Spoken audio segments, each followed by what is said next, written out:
Fala galera, hoje nós vamos falar de salário. Então aqui a gente tem uma pesquisa salarial do Código Fonte TV, que eu acho uma base muito boa com a quantidade de profissionais de tecnologia que a gente tem hoje. Então a gente consegue ter uma noção quais são os fatores mais relevantes para você ter um salário bom. Obviamente que isso é muito subjetivo, vai depender da região que você mora, país, quais as tecnologias que você trabalha. Tudo isso está bem relatado aqui nessa pesquisa do Código Fonte TV. Um abraço aí para o Gabriel e para a Vanessa. Mas antes de começar o assunto propriamente dito, te peço para se inscrever no canal, deixar um like se você gostar do vídeo. Então aqui a gente tem a pesquisa do Código Fonte TV de 2023. Eles têm pesquisas de 2021, 22 e 23. Aqui já vai ter um comparativo e aqui já está aberta para a quarta edição de pesquisa salarial de 2024. Se você quiser preencher, clique aqui que você vai cair ali no preenchimento de 2024. Aqui a gente pode filtrar por área, mas eu vou deixar total porque é importante a gente ver a área de tecnologia como um todo, de acordo com todos os profissionais que eles têm listados. Então tem back-end, banco de dados, desktop, DevOps, games, IoT, mobile, enfim, tem uma quantidade ali bem grande de profissionais de tecnologia. Essa pesquisa foi realizada de 30 de janeiro a 24 de abril de 2023. Aqui tem uma análise deles a respeito disso, você pode clicar ali e ver o vídeo. E aqui tem a quantidade de participantes que participaram dessa terceira edição, 17.818 profissionais. E aqui a gente vai ter um overview a respeito de experiência, de satisfação, de estudo e tudo mais. Então aqui você já vê que 45% dos profissionais estão satisfeitos com o seu salário, 25% praticamente estão cursando alguma graduação. Tem muita gente que pergunta se graduação é importante ou não. 13,8% possuem entre 4 e 6 anos de experiência na área. 2% são devs que moram e trabalham fora do Brasil. Essas informações são relevantes, mas aqui abaixo a gente vai ter o detalhamento de cada ponto daqueles que estão como um overview mais geral. Então aqui você vai conseguir ver a média salarial por nível. Então obviamente que cada empresa classifica o seu nível de acordo com suas próprias regras. Tem empresa que classifica como sênior, júnior, pleno, outras não classificam dessa forma, classificam com números, dão outros nomes, enfim. Mas tem um certo conceito ali de quem é iniciante, quem já tem um certo conhecimento intermediário e quem já é mais avançado. Então já é um consenso em que as empresas contratam dessa forma de acordo com o teu nível. Então aqui a gente tem uma média salarial de estágio de R$ 1.600, de júnior R$ 3.900, praticamente R$ 4.000, de pleno R$ 8.000, sênior R$ 15.500 e outros R$ 16.300. Claro que isso aqui é de acordo com cada região e tudo mais, conforme eu falei anteriormente, mas isso vai ter relatado aqui. Aqui essa setinha para baixo e para cima é referente ao valor que tinha sido feito da pesquisa anterior. Então a pesquisa de 2022 teve uma queda de 7% no salário do estágio, enquanto o júnior aumentou 9%, pleno 8,6%, sênior 7,7% e outros 25,6%. E aqui do lado, programadores por nível. Então a quantidade de programadores que existem hoje que estão aqui por nível. Lembrando que programadores aqui, na verdade, são todos os profissionais que estão classificados ali naquela lista inicial que eu mostrei. Então pleno 31%, júnior 30%, praticamente a mesma coisa de júnior e pleno, sênior 26%. Então os três níveis aqui estão bem divididos, praticamente iguais. Aí estágio tem 7% e outros 3,24%. Aqui a gente tem a área de atuação. Então quais são as principais áreas de atuação a princípio? A principal área que se entra, inclusive, para trabalhar com tecnologia é a parte web, parte de front, HTML, CSS, JavaScript. Então geralmente os iniciantes já entram por aqui e óbvio que muitas vezes eles permanecem ali como pleno e sênior o resto da vida trabalhando com web, com a parte de front e tudo mais. Porém, muitas vezes acabam migrando para outras áreas, back-end, de dados, muitas vezes indo para DevOps, indo para outras áreas que o profissional acaba achando mais relevante no seu caso, né? Então nós temos aqui 45% de profissionais que trabalham com front, web aqui a gente pode considerar como front-end, back-end 28%, dados 6%, mobile 6%, outra aqui 3,41%, QA 2,87%, desktop 2,63%, DevOps 2,58%. E aí banco de dados 1,29% e as outras. O que acontece é que eu acredito que grande parte dos profissionais que acompanham o Código Fonte TV são programadores. Então, aqui vai ter um foco um pouco maior na parte de programação, realmente. Mas a gente tem uma quantidade bem grande aqui, falando da minha área especificamente, de DevOps. Considerando que são 17 mil, quase 18 mil participantes dessa pesquisa, 3% já dá aí quase 600 pessoas. Então, é um valor considerável, não dá para desconsiderar, por mais que o percentual seja baixo. É uma quantidade bem grande de pessoas, então a gente pode considerar essas essas questões aqui em relação ao salário, que a gente vai ver futuramente ali das médias, porque a gente viu aqui acima, média por nível, mas nós vamos ver por área também, por região, tem várias outras questões aqui bem interessantes em relação a isso. Aqui nós temos as receitas por área de atuação, que é o que eu estava falando logo acima, né? Então, que tipo de programador tem os maiores ganhos? Como eu falei anteriormente, vamos considerar aqui programador como profissional de tecnologia, né? Separamos os ganhos por plataformas de atuação, como web, que seria o front-end, back-end, DevOps, games e muitas outras áreas. Então, aqui a gente tem o que é bem interessante, que o salário, que está aqui acima, até R$1.000, entre 1.000 e 2.000, entre 2.000 e 3.000, 3 e 4, e por aí vai. E aí a gente tem a quantidade de profissionais em cada faixa salarial, de cada área especificamente. Então, de todas as áreas até R$1.000, nós temos uma quantidade bem grande de back-end, 62. Mas a gente não sabe se ele é júnior, se ele é pleno, se ele é sênior. A gente sabe que simplesmente que aquele tipo de profissional está ganhando aquilo, né? Naquela especificação ali pela quantidade de pessoas que participaram aqui. DevOps, tem um DevOps ganhando até 1.000. O que acontece é que DevOps também não tem muito DevOps júnior. Geralmente DevOps já é pleno, um cara que já mexe com infraestrutura há muito tempo e que já trabalha praticamente como sênior em grande parte das vezes. Existe DevOps júnior, obviamente, senão não tem como a pessoa iniciar, porém, grande parte das empresas acabam contratando de pleno para sênior. Lembrando que tem vagas para DevOps júnior também. Só estou dando um exemplo aqui de que DevOps acaba sendo um caso um pouco mais específico, mas se contrata também como estágio, trainee e júnior também. Não tem essa separação, porém é um caso onde geralmente as empresas, principalmente empresas menores que precisam do profissional um pouco mais experiente, elas já vão querer um DevOps já atuando e resolvendo os problemas, assim como os devs também, né? Isso é bem natural das empresas pedirem. Inclusive eu posso dar alguns insights aí para vocês em alguns outros vídeos sobre como ganhar experiência sem ter experiência e sem ter a chance de ter experiência, como você consegue por si próprio ganhar experiência e depois mostrar numa entrevista que você tem experiência real naquilo que você vai ser contratado. Mas é um assunto para um outro vídeo. Aqui a gente pode ir de entre 1.000 e 2.000, 317 backends, banco de dados 27, DevOps 33, 2 e 3.000, 34 DevOps, 360 back-end, 28 banco de dados, mobile 89. E aqui vamos, por curiosidade, vamos ver os salários maiores, né? Então aqui, entre 7 e 9.701 back-end, 25 banco de dados. Dados, seria um cientista de dados, né? 136 ou um BI, alguém que trabalha com Business Intelligence, algo nesse sentido.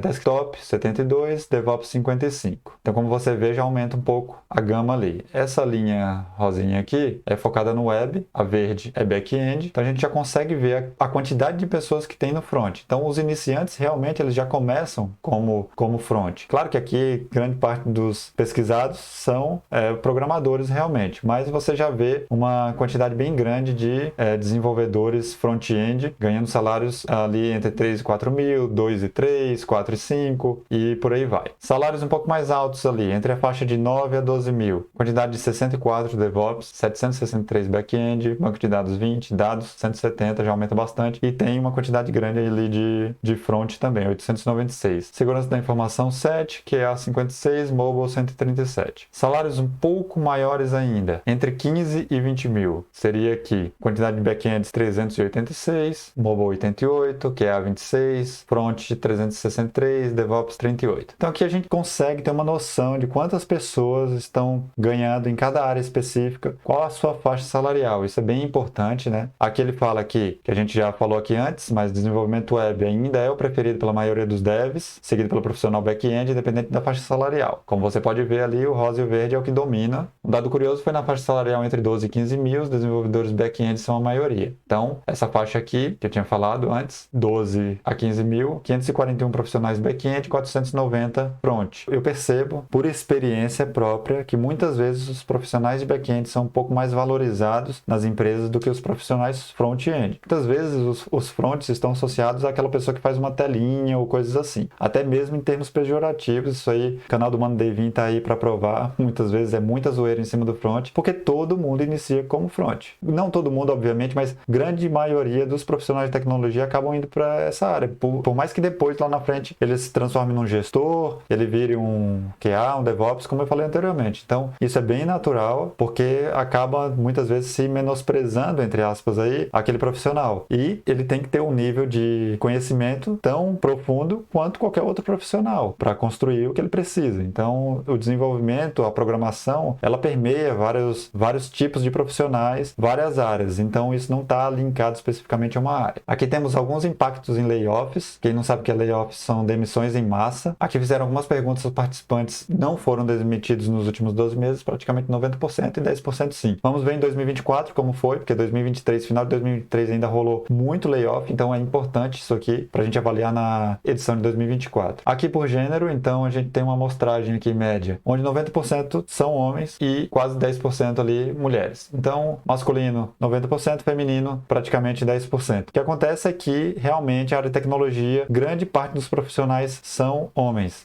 O interesse, eu acredito, pelas exatas, não sei explicar exatamente o que acontece, mas está expandindo muito as profissionais femininas também, isso é bem importante. O nível educacional, então aqui entra na questão de vale a pena fazer faculdade, não vale, um curso técnico já basta, cursos da Udemy, o que eu faço, né? Só vejo vídeos no YouTube, enfim. Aqui a gente consegue ter uma percepção se vale a pena ou não, mas isso não quer dizer que você vai fazer ou não faculdade por causa dessa amostra, obviamente, né? Mas aqui a gente tem o seguinte, o verde são pessoas que não fizeram faculdade, então você vê que o verde permeia até aqui na faixa dos 12 ainda tem um pouquinho, né? Mas vamos dizer que ainda tem um pouco mais alto aqui entre 9 e 12 mil, 86 pessoas, aqui já baixa para 58 e aqui já vai baixando bastante. Até porque tem menos pessoas que ganham naquela faixa ali também. Mas você vê essa faixa roxa se sobressaindo de todas as outras, né? Pelo menos aqui do meio, entre 3 e 4 mil para frente, ela se sobressai até o final, que é superior completo. Então, você vê que praticamente todas as faixas, desde da faixa aqui de 3 a 4 mil até o final, o superior completo dominou. Vale a pena você refletir se uma faculdade realmente é algo necessário para você. Se não for, tudo bem, não tem problema. A gente também vê que tem profissionais sem graduação em todos os níveis. É uma quantidade menor, mas tem. Algumas empresas, Big Techs e etc., elas acabam solicitando que você tenha uma graduação. Então vai depender muito da empresa que você vai entrar também. Não adianta questionar que a empresa está pedindo algo que é defasado ou que não se usa mais. Cada empresa tem a sua regra e você, se você quiser entrar, você vai ter que seguir aquela regra. Então é importante você saber onde você quer ir e se naquela empresa você precisa fazer uma graduação. Se você acha importante para o teu conhecimento ou não, cada um tem uma opinião a respeito disso, isso aí dá um vídeo específico a respeito desse assunto. E a gente vê aqui no começo, obviamente, que são os salários menores, o superior em andamento. Então, quando as pessoas estão iniciando, que principalmente naquela fase de estágio, dos cargos mais júnior, que são os cargos que pagam menos, são as pessoas que estão com superior em andamento. Mas você vê que tem uma grande quantidade de pessoas, de profissionais, que já iniciaram a graduação. Mesmo ganhando pouco ainda, eles estão já naquela faixa, tentando já ter uma graduação para no futuro isso não ser um empecilho, caso queira entrar numa empresa, que isso seja uma regra obrigatória, né? Aqui nós temos a questão das principais fontes de conhecimento, que linka diretamente com a questão de fiz faculdade ou não. Então você vê que muitas vezes, por mais que o profissional já faça faculdade, isso não quer dizer que você não possa fazer um curso livre, né? Um curso no YouTube, qualquer lugar, qualquer plataforma que você contrate. É importante ler artigo, blogs, vá lidando com isso em paralelo. Sempre falo para os meus amigos, siga em paralelo. Se você está fazendo uma faculdade, seja do que for, siga em paralelo estudando outras coisas também, para te acrescentar conhecimento naquilo que você precisa, conhecimento um pouco mais prático. Muitas vezes a faculdade vai lidar com uma parte mais de gestão, vai para uma parte um pouco mais técnica ali em um curso que você precisa, porque você vai precisar desenvolver coisas ali na prática todos os dias. Então, você consegue muitas vezes intercalar e estudar em paralelo em vídeos e tudo mais. Como você vê aqui, grande parte das pessoas o utilizam como plataforma de conhecimento, YouTube, Medium e várias outras plataformas. Cursos online, aqui, ou certificações, quase 40%, aqui 45%, né? Vídeos, artigos e blogs. Também uma quantidade absurda de pessoas que, por mais que estejam fazendo faculdade, vão sempre consumir esse tipo de conteúdo. Eu mesmo consumo muito cursos online, vejo muitos vídeos, artigos, blogs. Inclusive, foi por isso que eu decidi montar um canal, para passar justamente o meu conhecimento de uma forma que seja livre para as pessoas. E eu sei que as pessoas gostam de ver vídeos e, por mais que eu esteja falando de algo que muitas outras pessoas já falaram, cada um tem a sua forma de expressar aquilo que pensa e muitas vezes a pessoa se conecta com aquela e assiste. Muitas vezes, por exemplo, eu sou DevOps, assisto vários vídeos de vários DevOps de vários lugares diferentes do mundo, mas eu assisto muitos devs também, que eu gosto da forma que eles apresentam o conteúdo, a forma que se expressam e tudo mais. Então, por mais que falem assuntos que ou eu já sei, ou já ouvi falar em outro lugar, ou algum outro dev já falou, eu gosto de ver aquela pessoa falando sobre aquilo. Eu quero saber a opinião dela, quero ver como que ela se expressa a respeito daquilo. Então, isso é bem importante. E aí aqui, faculdade, 1,29%. É claro que o que acontece é que aqui é considerado são as principais fontes, né? Então, a faculdade está como 1,29 porque a pessoa pode estar fazendo faculdade por se sentir, de certa forma, coagido, poderia dizer assim, mas não necessariamente a fonte principal do conhecimento dela seja a faculdade. Como eu falei, muitas vezes a parte técnica vai estar fora da faculdade, em cursos paralelos e tudo mais. Aqui temos o modelo de contratação, outro vídeo que dá para fazer especificamente sobre esse tipo de assunto. Também dá muita briga aí. Fazer faculdade ou não fazer, dá briga. CLT ou PJ, dá briga. A galera se pega defendendo esse tipo de assunto. Galera, cada um tem uma opinião a respeito disso, cada um vai pensar alguma coisa a respeito disso. Cada profissional está num momento de vida, cada um tem um tipo de responsabilidade. Tudo isso tem que ser levado em consideração para você ser contratado como CLT ou PJ. Cada um está no seu momento, então não se deve julgar o outro porque escolheu ser CLT ou o outro escolheu ser PJ. Então aqui a gente consegue ver que os cargos CLT ainda são maioria, principalmente aqui no início. A gente vê também que permanece até a parte aqui de 9 a 12 mil. PJ tem menos pessoas.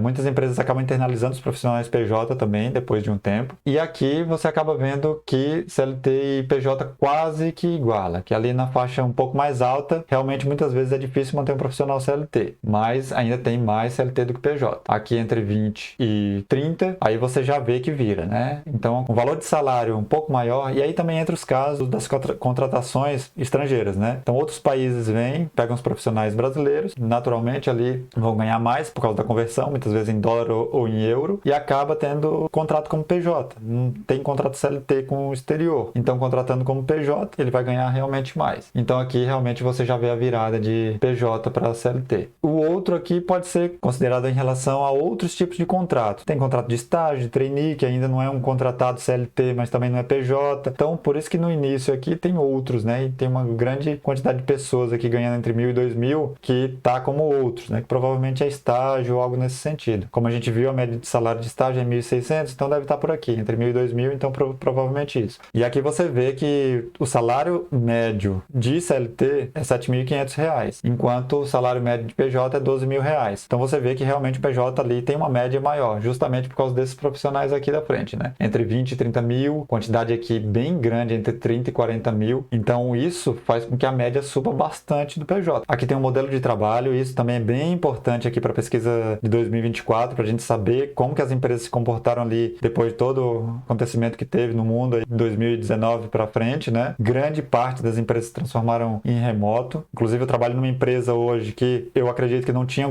tantos profissionais trabalhando remotamente, que hoje tem grande parte dos seus profissionais ali trabalhando de forma remota. Inclusive eu sou um deles. Porque muitas vezes a pessoa pensa, a empresa é 100% remota ou não é remoto? As empresas, elas podem ter tipos de contratos diferentes dos profissionais. Porque pode ter um profissional que mora na cidade, que pode ir até o local, que para ele trabalhar de forma híbrida não tem problema nenhum. Então vai uma vez por semana na empresa, compartilhar conhecimento ali, isso é muito legal também. Tem empresas que têm contrato híbrido e contrato remoto. E contrato presencial na mesma empresa. Porque cada um faz uma coisa diferente da outra, cada um mora num local diferente do outro. Então isso vai de empresa para empresa. A empresa que eu trabalho é muito grande, então acaba tendo essa possibilidade. Mas tem outras empresas menores que acabam sendo realmente full remoto, ou full híbrido, ou full presencial. Mas você vê que a modalidade de trabalho aqui, remota, ainda domina bastante, 72%, quase 73%. Híbrido ainda tem 16%. E presencial tem 11%. Mas o desejo das pessoas é remoto, né? Aumenta aqui 78%. Aumenta também um pouco do híbrido. E o presencial cai para 1%. Então, a grande parte dos profissionais hoje de tecnologia, podendo trabalhar do computador, de casa, não querem mais ir até a empresa, porque você tem como trabalhar remotamente. Porém, ainda existe uma grande parte das pessoas que querem ir presencialmente de vez em quando, de forma esporádica, ali uma vez por semana, a cada 15 dias, algumas empresas a cada um mês. E ele fala aqui que em comparação à pesquisa de 2022, teve uma mudança ínfima em relação ao modelo remoto para o híbrido. Então vamos considerar realmente essa de 2023. Vamos aguardar de 2024 para ver como vai ser. Estou bem curioso para saber. Aqui tem uma parte de desenvolvedores no exterior e o inglês, né? Então, pessoas que pretendem aqui se mudar para outro país? Não, 42%. Sim, para os próximos 5 anos, 32%. Sim, mas levará mais de 5 anos, 17%. E sim, até um ano, 5%. E 2% já estão no exterior. Então, uma quantidade menor de pessoas que estão no exterior, provavelmente são aquelas pessoas ali que estão ganhando nas faixas de 20 a acima de 50 mil reais, justamente por causa da conversão da moeda. E aí o nível de inglês também é importante para essas vagas, obviamente. Então, intermediário aqui, 39% das pessoas tem, avançado 29%. Avançado eu considero aqui uma pessoa que já consegue se comunicar perfeitamente, compreende praticamente tudo do que se fala, que muitas vezes até em português a gente não compreende, né? O intermediário é algo que dá para questionar porque depende muito. Muitas vezes você coloca intermediário, mas você não fala, ou então você se sente inseguro, você ainda não teve aquele contato com alguma pessoa do exterior para saber se você flui bem. Eu dou a dica de sempre conversar com alguém que você possa, um amigo. Eu vou te dar um exemplo. Eu presto alguns suportes às vezes em relação ao meu trabalho, que eu preciso me comunicar com pessoas de outros países ali em relação a cloud provider e tal. Eu prefiro falar via chat online ali, comunicação, do que falar digitando, porque eu acabo aprimorando o meu inglês e faz com que eu entre cada vez mais profundamente ali em relação ao inglês na minha área tecnicamente. Então, isso ajuda muito a melhorar tanto o meu listening como a forma que eu me expresso e tudo mais. Muitas vezes você não entende, você pede ajuda para um amigo ali, pô, entra na cal aqui comigo que tá difícil de compreender. Às vezes a pessoa que te atende tem um sotaque também, porque ela também não é norte-americana ou inglesa, né? Enfim, então, às vezes tem isso também. Mas é importante você sempre se colocar em contato, o máximo de possibilidade que você tiver, porque isso vai te ajudar muito na tua profissão, independente de você trabalhar para o exterior ou não. Isso vai te ajudar. Eu trabalho para uma empresa do Brasil, muitas vezes eu preciso me comunicar com inglês. Tem fornecedor que não é brasileiro, tem suporte que precisa ser prestado por outras empresas também que não são brasileiros que prestam, e você precisa ter isso um pouco mais afiado ali. Muitas vezes fica naquela, né? Quem é que fala inglês aqui? Vamos lá, tal. Me ajuda. E aí todo mundo vai se ajudando e isso acaba sendo legal. Aqui, a questão de consegue falar de forma fluente ou não, né? Não 61% e sim 38%. Então, aqui você vê que o avançado é 30%, conforme eu estava falando, né? Sim, que consegue se comunicar em inglês é 38%, ou seja, 10% a mais. E os 39% aqui se perderam, porque nem todo mundo que é intermediário consegue se comunicar, que é o que eu estou falando, justamente se colocar à prova, falar com amigos, falar da forma que você conseguir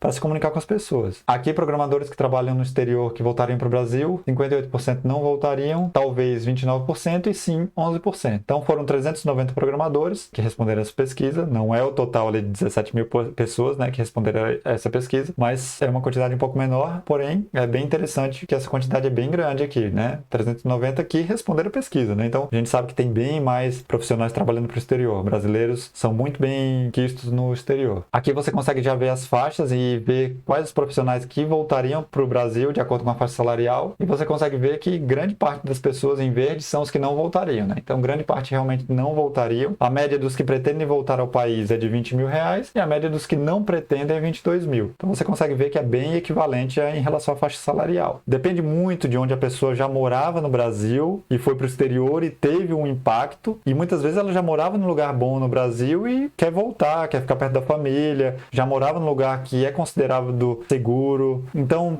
tudo isso são as escolhas de cada um, né? Isso equivale em relação à questão de CLT ou PJ, e equivale a mesma coisa em relação a fazer faculdade ou não. Então isso é bem interessante, mas você consegue ver que grande parte não voltariam mais. Provavelmente moravam em regiões metropolitanas, um pouco mais violentas. Geralmente são esses os casos, pelo menos de amigos que eu conheço, que moram no exterior e que não voltariam. Aqui, média salarial por país, então aqui você vai ter uma quantidade bem grande.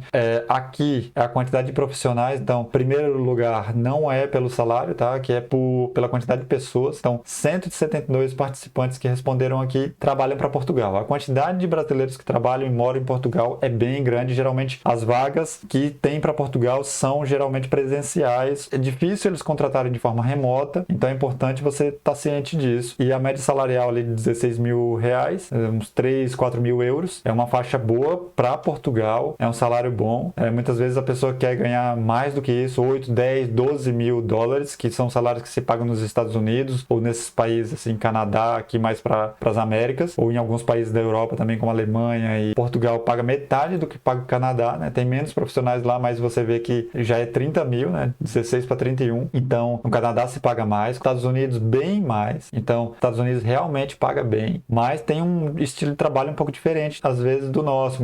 Muitas pessoas eu vejo reclamando, vejo dizendo que um pouco workaholic, outros dizendo que na Europa é workaholic, nos Estados Unidos não é. Então vai depender muito da empresa que você vai trabalhar e quem são os profissionais que estão lá dentro, porque as empresas são feitas por pessoas. Então vai depender se aquelas pessoas que estão lá são daquele lugar. Muitas vezes você está numa empresa americana, mas os profissionais que estão lá não são. Muitas vezes, em sua maioria, são europeus, ou brasileiros, ou mexicanos, ou indianos. Enfim, então isso varia muito. Aqui, Reino Unido me surpreendeu, R$48 mil. Alemanha 27, Irlanda 30. Mas você vê que todos esses países aqui é um pouco maior do que Portugal. Como eu falei, Portugal tem uma média salarial um pouco menor, onde as pessoas que moram lá falam que dá para viver bem, porém é menor. E você precisa estar lá presencialmente, muitas vezes não é remoto. E aqui você vai rolando e você vai vendo outros países. Tem Japão aqui 21 mil, Nova Zelândia 24, Austrália 36, Dinamarca 35, França 10 mil, Paraguai 8 mil, Argentina 7. E aqui você vai ver vários países. Aqui Suíça 43 mil, Suécia 18. Então assim, você pensa, pô, Suíça paga bem pra caramba, na Suécia nem tanto. Depende da empresa que tá lá. Não dá pra gente considerar isso como algo específico, assim, de essa é a média então lá, então eu vou trabalhar na Suíça. Não necessariamente, né? Tempo de experiência na TI, então está segmentado aqui o tempo de atuação. Então aqui a gente consegue ver justamente menos de um ano. É a grande parte das pessoas que ganham entre 1.000 e 2.000. Isso é natural. E aí chega naquela grande questão, discutida aí por diversos youtubers e outras pessoas, outros profissionais, investidores e tal, sobre consigo ganhar mais de 5 mil reais em 6 meses de experiência? Vamos ver aqui na prática. Aqui é a resposta real de quase 18 mil programadores e profissionais de tecnologia. Em menos de um ano de experiência, 837 profissionais ganham entre 1.000 e 2.000. Com menos de um ano de experiência, 625 profissionais ganham entre 2 e 3.000. E aí você vê que aqui a curva verde, que é com menos de um ano de experiência, vai caindo muito.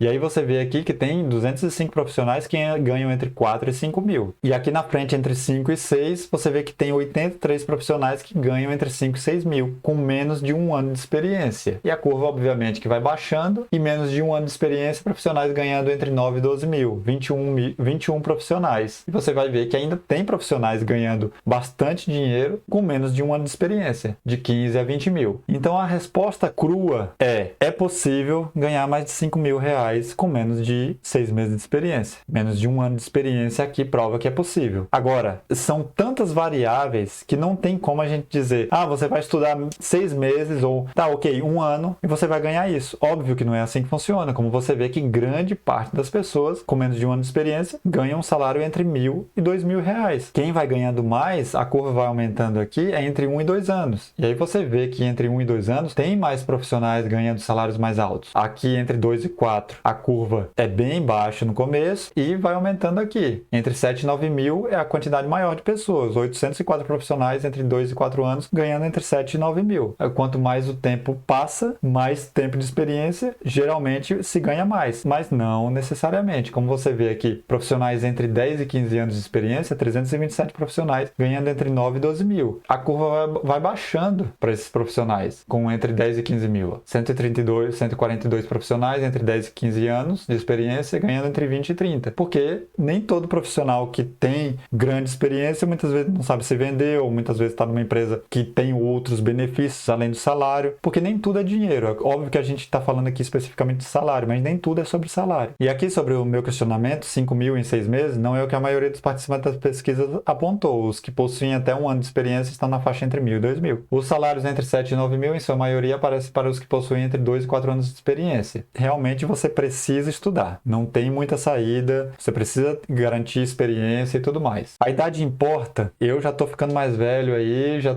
tô um profissional um pouco mais experiente. Nunca fui questionado a respeito de idade. Agora, obviamente que isso você tem que ver nos números. Tem muitas pessoas que são desclassificadas. Tem muitos casos aí que você vê no LinkedIn de muitos posts de etarismo, pessoas sendo desclassificadas por causa de idade. Então, grande parte dos programadores aqui, dos 50% dos profissionais estão entre 25 e 34 anos, 31% entre 18 e 24, 35 a 44 anos, 15% dos profissionais. E aí, conforme a idade vai aumentando, acima de 45, você já vê que baixa bastante. E os profissionais ali, que a gente pode considerar como jovem aprendiz, né, entre 13 e 17 anos, 0,35, e acima de 55, 0,25. E a partir de 65, tem bem poucos profissionais, 0,02, pelo menos na resposta da pesquisa. Fizeram transição de carreira para programação, 60% não, e uma quantidade grande de pessoas fez transição de carreira e que ainda estão em transição. Então, quase 40% dos profissionais aqui estão migrando para a área de tecnologia. E isso é um assunto importante que eu quero falar aqui, que é o seguinte, galera.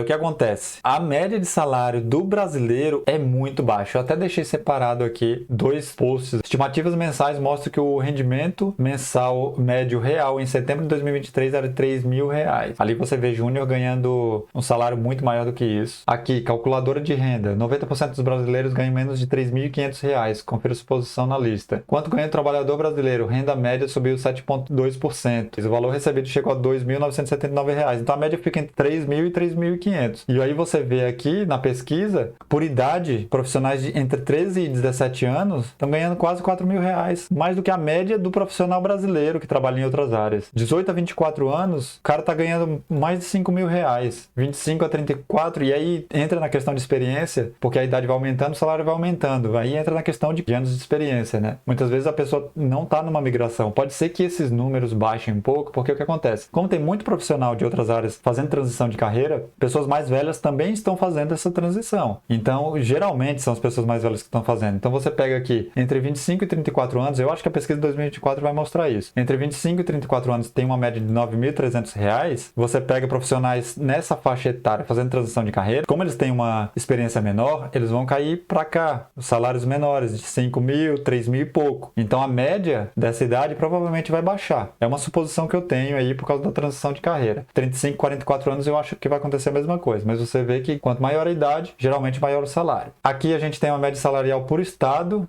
quantidade de participantes de São Paulo é muito maior, 5.640 profissionais, salário 8.800, e vamos ali para o último, Roraima, R$4.682. Você pode ver ali depois do teu estado e ver qual a média de salário ali do teu estado. Nível de satisfação geral com a renda, então isso é importante. 45% das pessoas estão satisfeitas, insatisfeito 26%, indiferente 11%, muito satisfeito 11% e muito satisfeito 4%. Estão satisfeitos com a stack de tecnologia atual, mais de 80%, e não estão satisfeitos 18%. Provavelmente ali profissionais que estão iniciando ainda estão entendendo as tecnologias e vendo ainda para onde vai. Geralmente profissionais ali que já passaram dos 35, como é meu caso, já escolheram o que querem fazer da vida. Óbvio que eu posso mudar, já mudei, já fiz transição de outras áreas. É natural isso acontecer, isso pode acontecer, mas muitas vezes você se encontra ali numa área e fica por ali mesmo e tá tudo certo. Isso aqui é uma questão de ajuste do profissional, né? Aqui nós temos setores de atuação. Privado é 94%, grande parte das empresas realmente são privadas. Público, setor público, 3,4%, e terceiros, que são outros setores, 1,7%. Então, grande parte realmente dos profissionais trabalham em empresas privadas, né? Startups, Big Techs e outras empresas mais de tecnologia, e aqui a gente consegue ver o segmento. Então, isso é bem interessante para você saber onde estão os profissionais de tecnologia, qual o setor que contrata grande parte dos profissionais de tecnologia. Então, a gente vê que a agricultura tem 2% de participantes, comunicação e mídia 2,8%, construção e engenharia 1%. Vamos ver aqui onde estão a grande parte dos profissionais. Consultoria e negócios já aumenta aqui para 7%, entretenimento 0,8%, games bem pouco também, 0,8%, governo e administração pública 3,6%, então já se equipara aqui com educação e pesquisa científica, e 23% dos participantes trabalham com produtos de software, ganhando aí sua grande parte entre 3 e 4 mil reais, mas tem profissionais aí ganhando até acima de 50 mil. Aqui na parte de consultoria e negócios, mesma coisa, ainda tem profissionais também ganhando acima de 50 mil. Serviços financeiros, então tem muitos bancos digitais, então realmente muitas corretoras, exchanges, criptos, enfim, empresas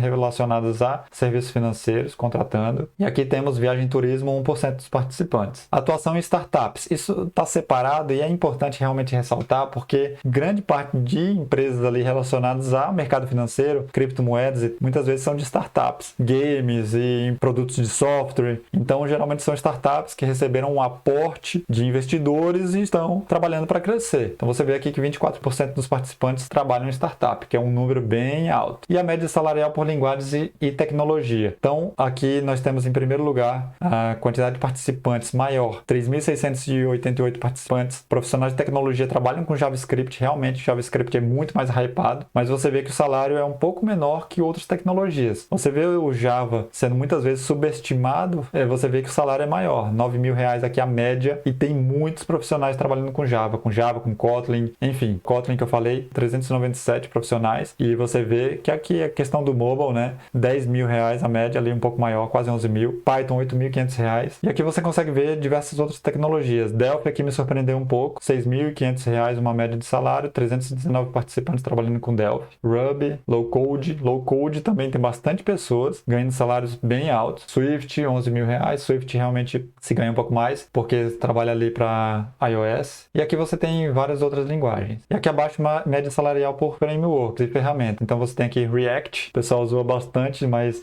React realmente é muito mais hypado do que outros frameworks. Você vê que a maioria dos participantes aqui, que é justamente entra na questão do JavaScript, a maioria dos profissionais trabalham com React. Spring Boot, que aí entra na questão dos profissionais que trabalham com Java, R$ 9.600 uma média. E outros profissionais, né? Node.js também, JavaScript, Angular, enfim, Laravel, que aí entra na parte de PHP, e você vê ali acima também que tem profissionais que trabalham bastante com PHP. E aqui você tem Vue.js também, JavaScript, React Native, Ruby on Rails, Pandas, que é Python. Você tem diversos frameworks de acordo com a média salarial de cada um. Vamos aguardar a pesquisa de 2023 para fazer um comparativo, e se você quiser ver aqui, você tem como ver a segmentação específica, e você consegue depois fazer um comparativo com 2022, 2021, se você quiser fazer, é só acessar o site ali, e vamos aguardar o de 2024 para a gente tirar algumas dúvidas em relação ao que aconteceu em 2023. Valeu!